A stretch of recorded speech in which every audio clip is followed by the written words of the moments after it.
ఇప్పుడు పండుగలు పాపాలు అయితే ఏం చేస్తాము చెడుతో పాటు కోళ్ళను కుంకనాకలను లేకపోతే మేకలను ఇక గొర్రె పొట్టలను కోసుకొని తింటాం. గొర్రె కొని దండం పెడితే ఒక ఆడ కొండ చిరువలనే తింటున్నారట. అమ్మని దండం పెడితే ఇవెక్కడి గాచారం గాచారం పాడైపోను.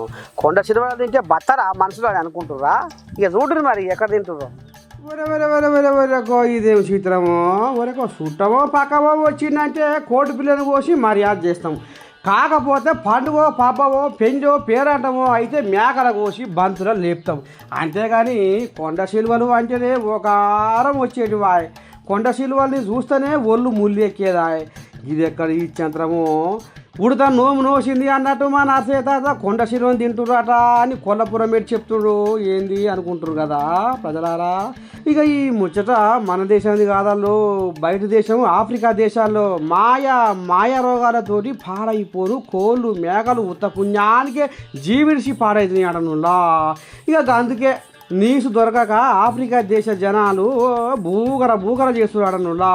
ఇక మోదీకు ఆకలితో అలమటించి జీతులు గిడిస్తుంటే ఇక మీకు కోళ్ళు మేకలు దొరకాయి, అవన్నీ చచ్చిపోయి పాడినాయి. ఇక మీరు మానక మరువక కొండ సిలువల్ని తిని కడుపు నింపుకోవాలని అంతర్జాతీయ పరిశోధక పెద్ద మనుషులు సాటింపేసినాడనులా. ఇక ఈ కొండ సిలువల పాడైపోను మరి ఎట్ట తినాలి ఏంది ఏం కదా. ఇక ఈ కొండ సిలువలు కోళ్ళ మేకల కంటే ఎక్కువ ఏండ్లు బతుకుతాయని సైంటిఫిక్ రిపోర్ట్స్ జర్నల్లో తేలిపోయిందటనురా.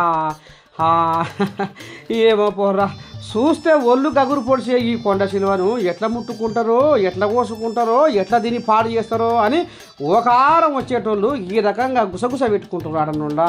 ఇక మరి ఏం చేస్తారోలా, ఊరుకో ఆచారం ఊరుకో పద్ధతి అన్నట్టు మరి ఆఫ్రికా దేశాల ఈ కథ నడుస్తుందట మరి.